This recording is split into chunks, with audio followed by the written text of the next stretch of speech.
Hi guys, ayan ang ating version ng buko mix fruit salad. So dito ako kakain guys. Ilagay ko dito sa nagtanggalan ko ng melon. Tamad po yung aking preparation kasi yung buko hindi ko nakinayod. Basta ginamitan ko siya ng kutsara. Yung catamaran way po, ayan. Yan. Yan ang aking kakainin guys kasi nag-crave talaga ako. Grabe.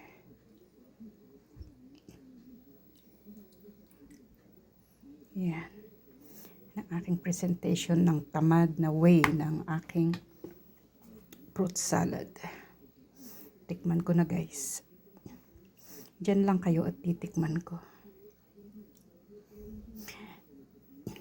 Siya nga pala, meron siyang may nilagay ako na additional na fruits aside from yung ating itong ating cocktail na yan. Naglagay tayo ng ng melon, additional apple, tsaka ano pa ba yun? Buko. Yan. Yan guys, tingnan nyo naman. Ang ganda ng aking bowl. Tikman natin. Hindi siya masyadong matamis guys kasi quarter lang ng condensed milk ang nilagay natin. Hindi natin nilagay lahat. Gawa ng gusto natin na yung ating pinaka salad ay still natural taste. Sarap. Malalasahan mo. Kain po tayo.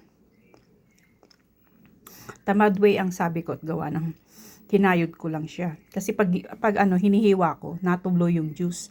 So sayang naman. Kaya ang ginawa ko, kinutsara ko na lang yung mga prutas. Para hindi masayang yung juice niya. Ang sarap. Today is May 1 here. Labor Day.